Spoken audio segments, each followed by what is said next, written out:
नमस्कार, आप देख रहे हैं 2022 का महादंगल। मैं हूं आपके साथ अनुराग दीक्षित। आज 2022 के महादंगल में बात करेंगे सलमान खुर्शीद की किताब में हिंदुत्व को लेकर लिखे गए लेख से बचे सियासी भूचाल की, जिसे उत्तर प्रदेश के महासंग्राम से जोड़कर देखा जा रहा है। इसके साथ ही आपको बताएंगे कि यूपी के पश्चिमी अखाड़े में तमाम चुनावी हलचलों के बारे में और बात होगी अमित शाह के कल के वाराणसी दौरे की और उनकी यूपी विजय की रणनीति की। लेकिन सबसे पहले दिखाते हैं आपको सियासी सुपरफास्ट।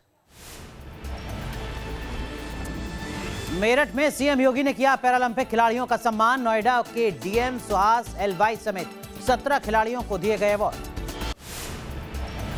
योगी आदित्यनाथ बोले जल्द शुरू होगा स्पोर्ट्स यूनिवर्सिटी का निर्माण। एक जनपद एक उत्पाद से आगे बढ़ा मेरठ।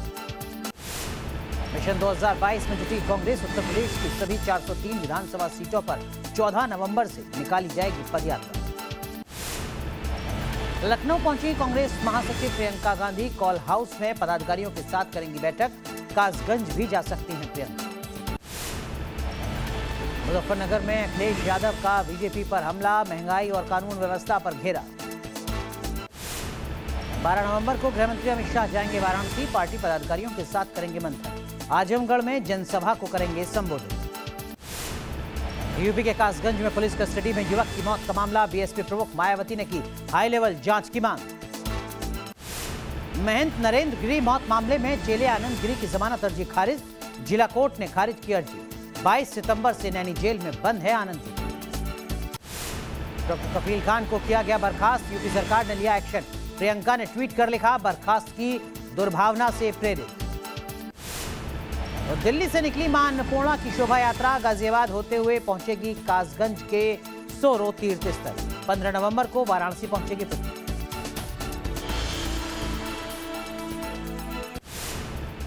चलिए अब बात करते हैं उत्तर प्रदेश के चुनावी अखाड़े में कांग्रेस के हिंदुत्व कार्ड की। कांग्रेस यूपी में वोटर्स को जोड़ने के लिए बेचैन है।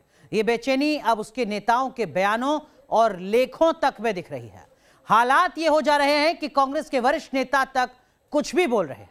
इस बार हंगामा उठ खड़ा हुआ है कांग्रेस के सीनियर लीडर सलमान खुर्शीद की एक किताब पर, जिसमें हिंदुत्व की तुलना उन्होंने आतंकी संगठन आईएसआईएस और बोको हरम जैसे संगठन से कर दी। इस पर बीजेपी ने कांग्रेस पर तीखे हमले किए हैं।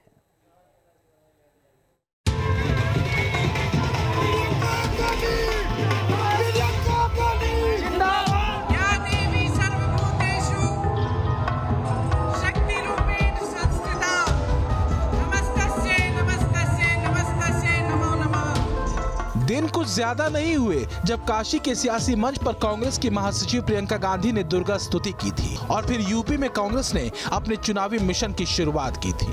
प्रियंका के माथे पर त्रिपुंड था और जुबान पर श्लोक। प्रियंका हिंदुत्व कार्ड के सारे चिन्ह लेकर मैदान में उतरी थी। अब उसी हिंदुत्व पर कांग्रेस के नेता सलमान खुर्शीद का एक बयान आया है। सलमान ने अपनी एक किताब में हिंदुत्व की तुलना आतंकी संगठन आईएसआईएस और बोको हरम से की है। समझना मुश्किल नहीं कि हिंदुत्व की धारा को कट्टरपंथी और आतंकी संगठनों के साथ जोड़ देने के पीछे मंशा क्या है। यूपी में वोटों का ध्रुवीकरण। यूपी में हाशिए पर खड़ी कांग्रेस को सलमान खुर्शीद जैसे नेताओं के ऐसे बयानों में बड़ी उम्मीद दिखाई देती है। इस प्रकार के बयान देना या इस प्रकार की किताब छाप करके उसमें इस लाइन का उल्लेख करना चर्चा पाने का एक मात्र असफल प्रयास है। मैं ऐसे किसी भी शब्द की कड़े से कड़े शब्दों में निंदा करता हूं और इस किताब से यह हटाने की मांग करता हूं और सलमान खुर्शीद स्वयं आगे आकर के इसके लिए माफ़ी मांगे। देखो, भारत की पहचान ही हिंदुत्व से है और ये इस तरीके के जो लोग जो हिंदुत्व को समाप्त कर देना चाहते हैं, जो भारत की प्राचीन संस्कृति को समाप्त कर देना जिनका लक्ष्य है और जो भारत में शरिया के कानून का जो स्वप्न देख रहे हैं, उनमें से एक सलमान खुर्शीद भी हैं और ये उनकी मानसिकता इसको दर्शाती है। जब खोने को कुछ न हो तो दांव चौतरफा लगा सकते हैं। कांग्रेस लीडरशिप और उसके नेता ऐसा लगता है जैसे हेलीकॉप्टर शॉट्स के सहारे चौतरफा बैट भाज रहे हैं। क्या पता कौन सा शॉट बॉल को बाउंड्री के पार पहुंचा दे। इसमें किसान कार्ड तो है ही, साथ ही महिला कार्ड जिसमें 40% टिकट महिलाओं को देने की बात है, छात्रा कार्ड जिसमें सरकार बनने पर स्कूटी और स्मार्टफोन देने का वादा है, साथ ही सॉफ्ट हिंदुत्व के बाद अब मुस्लिम वोट बैंक को साधने के लिए एंटी हिंदुत्व कार्ड फेंका गया है। तो क्या यूपी में करीब 6% वोट बैंक पर सिमटी कांग्रेस कंफ्यूज है? तमाम कोशिशों के बाद भी यूपी में कांग्रेस वेंटिलेटर पर ही नजर क्यों आ रही है? रही सही कसर सलमान खुर्शीद जैसे नेताओं के लेख और बयान पूरी करते रहे। कांग्रेस के अनेक नेता, चाहे उसमें दिग्विजय हो, चाहे सलमान खुर्शीद हो, चाहे चिदम्बरम हो, चाहे राहुल हो, वह हिंदुत्व पर कीचड़ उछालना, उसको बदनाम करना, यह गांधी का भी अपमान है, भारत का भी अपमान है। यूपी की बिसात पर कांग्रेस अकेले खड़ी है। हालत ये है कि छोटी पार्टियां तक कांग्रेस से गठबंधन में कोई रुचि नहीं ले रही। समाजवादियों को तो छोड़िए, वो पिछली बार कांग्रेस के जले हैं। तो क्या सलमान खुर्शीद जैसे नेताओं के बयानों के जरिए कांग्रेस ध्रुवीकरण पॉलिटिक्स में हाथ आजमा रही है? क्या कांग्रेस को लगता है कि हिंदुत्व पर सवाल उठाने से मुस्लिम वोट मिलेगा? आतंकी संगठनों से हिंदुत्व की तुलना कांग्रेस को मजबूत करेगी? हिंदुत्व के विरोध से ध्रुवीकरण का फायदा कांग्रेस को मिलेगा? राजनीति में सफलता प्राप्त करना थे कि हम भूर्भुवः संकल्पयित्वा करिष्यामि मंगलमूर्ते नमो नमः जागरतो नमोति। कहीं ऐसा तो नहीं कि चुनावी माहौल में सलमान खुर्शीद ने अपनी किताब लॉन्च करके कांग्रेस के स्टार चेहरों के सारे किए कराए पर पानी फेर दिया है? मंदिर मंदिर घूमते प्रियंका राहुल के सॉफ्ट हिंदुत्व वाला दांव कोरा चला जाएगा? और क्या खुर्शीद चुनावी दौर में दर्शन भजन के ऐसे अध्यायों को भी हिंदुत्व से जोड़ेंगे? कुल मिलाकर कांग्रेस का कंफ्यूजन सतह पर है और यही कंफ्यूजन उसे किसी किनारे उतारता नहीं दिख रहा। Team news nation. अब कांग्रेस नेता सलमान खुर्शीद की अपनी किताब में हिंदुत्व की तुलना आतंकी संगठनों से करना कांग्रेस को कितना मुश्किल में डाल सकता है, इसे आप ऐसे समझ सकते हैं कि जिन आतंकी संगठनों से हिंदुत्व की तुलना की गई है उनका इतिहास बर्बर है, जैसे कि बोको हरम। जी हां, बोको हरम जिहादी आतंकी संगठन है जिसने नाइजीरिया में बड़ी संख्या में कत्लेआम किया। इसका मकसद पूरी दुनिया में शरिया कानून लागू करना रहा है। यह जिहादी संगठन है, इतना कट्टर है कि बच्चों को मानव बम बनाकर उनका इस्तेमाल करता रहा। इसके साथ ही लड़कियों का अपहरण करता है। वहीं दूसरा संगठन, आतंकी संगठन जिसका जिक्र सलमान खुर्शीद अपनी किताब में कर रहे हैं, वो है आईएसआईएस। आईएसआईएस दुनिया में गैर मुस्लिमों और शिया मुस्लिमों की बर्बर हत्याओं के लिए कुख्यात है। इसका मकसद भी पूरी दुनिया को इस्लामिक स्टेट बनाना है। यह आतंकी संगठन लड़कियों को शिक्षा का विरोध करता है, ये नहीं चाहता कि उनकी तालीम हो। इसके मोर्चे पर इराक, सीरिया में हजारों मासूम लोग, महिला और बच्चों की हत्या का इस पर कलंक है। उत्तर प्रदेश में लेकिन इस बीच कांग्रेस पार्टी का प्रदर्शन किस तरीके का रहा है यह भी हम आपको बताते हैं, क्योंकि इसी प्रदर्शन को सुधारने के मकसद से हो सकता है सलमान खुर्शीद ने यह बयान दिया हो। 2002 में 25 सीटें, 2007 में 22 सीटें, 2012 में 28 सीटें और 2017 यानी पिछले विधानसभा चुनाव में सिर्फ 7 विधानसभा सीट। प्रतिशत के हिसाब से अगर आप देखें तो 2002 में 9% वोट, 2007 में लगभग 9% वोट, 2012 में थोड़ा इजाफा 11.6% वोट और 2017 में अब तक का सबसे कम 6% वोट कांग्रेस पार्टी को मिला है उत्तर प्रदेश में। देश का सबसे बड़ा सूबा है, 400 से ज्यादा विधानसभा सीट हैं, लेकिन यहां देश की सबसे पुरानी पार्टी की जो स्थिति है वो आपने आंकड़ों के जरिए समझी। उत्तर प्रदेश की सियासत में आज पश्चिमी उत्तर प्रदेश का सियासी पारा भी हाई रहा।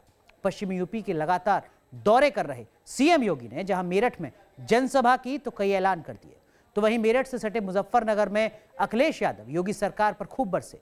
इन दोनों से इतर अजदुद्दीन ओवैसी अपना सियासी दाव चलने के लिए मुरादाबाद में डेरा डाल चुके हैं। तो कुल मिलाकर एक तरफ जहां पूर्वांचल प्राथमिकता में है, खासकर भारतीय जनता पार्टी की, वहीं दूसरी तरफ बाकी राजनीतिक दलों की नजर पश्चिमी उत्तर प्रदेश में है, क्योंकि पश्चिमी उत्तर प्रदेश में भी जिस पॉलिटिकल पार्टी ने बढ़त बना ली, ऐसा माना जाता है कि उसकी जीत काफी हद तक सुनिश्चित हो जाती है, क्योंकि ये पूरी की पूरी जो बेल्ट है वो काफी लंबी है। मुजफ्फरनगर, सहारनपुर से लेकर आप मान सकते हैं आगरा तक बड़ी संख्या में विधानसभा सीट हैं। इस बीच आइए अब आपको आंकड़ों के जरिए भी समझाते हैं कि पश्चिमी उत्तर प्रदेश चुनावों के लिहाज से बीजेपी के लिए कितना अहम है।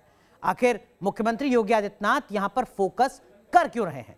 2017 के आंकड़े आपके सामने। उत्तर प्रदेश में वोट मिले भारतीय जनता पार्टी को लगभग 41%, लेकिन पश्चिमी उत्तर प्रदेश में वोट मिले 43 से 44%। यानी पूरे प्रदेश में जितने वोट मिले थे भारतीय जनता पार्टी को, उससे 2 से 3% ज्यादा वोट पश्चिमी उत्तर प्रदेश में मिले थे, क्योंकि उस वक्त कैराना अपने आप में एक बड़ा मुद्दा था। विकास की भी बात हो रही थी, तमाम चीजों की बात हो रही थी। यूपी में वोट, पूरे यूपी में अगर आप वोट देखते हैं 2019 के लोकसभा चुनाव में, तो भारतीय जनता पार्टी को लगभग 50% वोट मिले, लेकिन पश्चिमी उत्तर प्रदेश में वही 2017 का ट्रेंड नजर आया।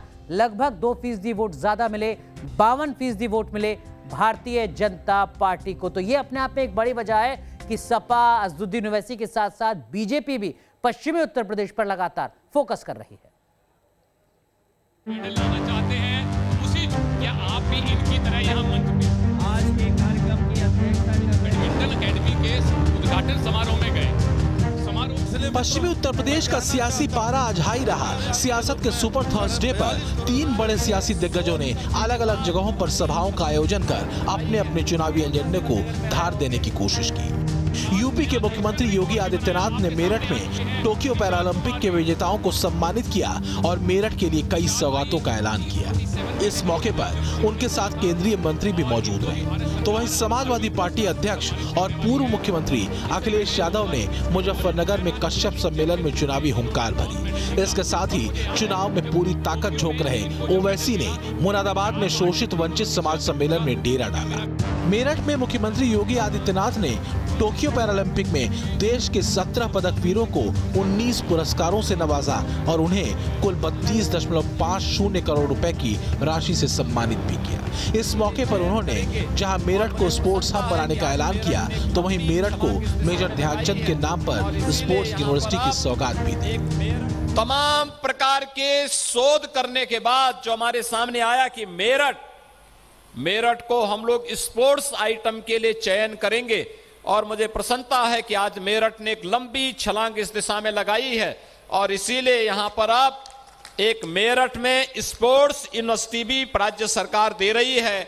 मैं इसके लिए आप सभी मेरठ वासियों को हृदय से बधाई देता हूं। बहुत शीघ्र इसका कार्य प्रारंभ होने जा रहा है, इसके लिए सभी खिलाड़ियों का अभिनंदन भी करता हूं।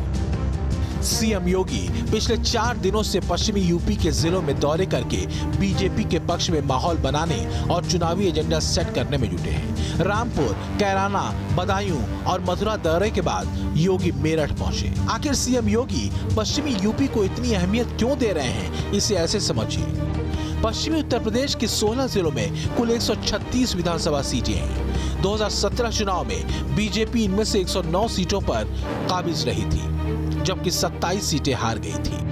अब की बार इन कमजोर सीटों पर कमल खिलाने के लिए खुद सीएम योगी ने मोर्चा संभाल लिया है और उनका फोकस पश्चिमी यूपी के 8 जिलों पर है। इसलिए वो लगातार जनसभा कर सरकारी योजनाओं की सौगात दे रहे हैं और 2022 में साथ देने पर विकास की गंगा बहाने का वायदा भी कर रहे हैं। एक तरफ मेरठ वासियों के लिए सीएम योगी सौगातों का ऐलान कर रहे थे, तो दूसरी तरफ योगी के सभा स्थल से करीब 45 किलोमीटर दूर मुजफ्फरनगर के डीएवी इंटर कॉलेज में अखिलेश यादव 2022 में यूपी में बदलाव के लिए हुंकार भर रहे थे। अखिलेश ने महंगाई और कानून व्यवस्था पर बीजेपी को घेरा, तो वहीं कश्यप समाज को ओबीसी से एससी में शामिल कराने का वायदा भी किया। लेकिन इसके साथ ही वो कैराना में पलायन के बाद लौटे लोगों से सीएम योगी की मुलाकात को लेकर तंज भी कसते नजर आए। अभी आकर के याद दिला गए कि पलायन हो गया है, पलायन। अभी मुख्यमंत्री जी कह रहे हैं पलायन हो गया, और सच्चाई तो ये है कि अगर उत्तराखंड से मुख्यमंत्री जी का पलायन न होता तो 5 साल हमारे खराब नहीं होते।